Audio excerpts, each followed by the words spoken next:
સમૂહ લગ્નની સમિતિ માટે કામગીરી ત્યારે આ જ રાખીને એમ કીધું કે ભાઈ રસોડું અમારું છે, જેટલા ભાઈઓ છે ને એટલે મારી માતાઓ અને બહેનોની સંખ્યા પણ છે અને આજકાલ નારી તો નારાયણી કહેવાય છે અને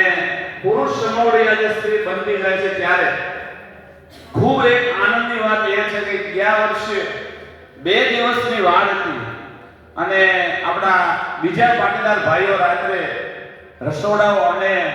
સમૂહ લગ્નના સ્થળની મુલાકાતે આવ્યા અને એમણે અમારી જોડે વાત કરતા કરતા એમ કીધું સમાજના 5 આગેવાનો કે અમારો આવતા વર્ષનો એવો વિચાર છે કે જો રસોડામાં પીરસવામાં બહેનોને રાખીએ ને તો બહુ ફાયદો વિચાર છે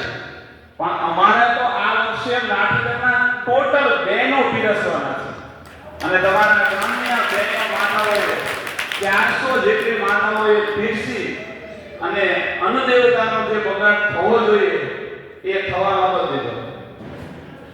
બગાડ જે થવો ન જોઈએ એ ખૂબ બચાવ્યો એનું કારણ અમારી માતાઓ અને બહેનો અને આ વર્ષે પણ લગભગ 400 જેટલી માતાઓ દીકરીઓ બહેનો પીરસવામાં છે આ એક બોટાદ જિલ્લાનું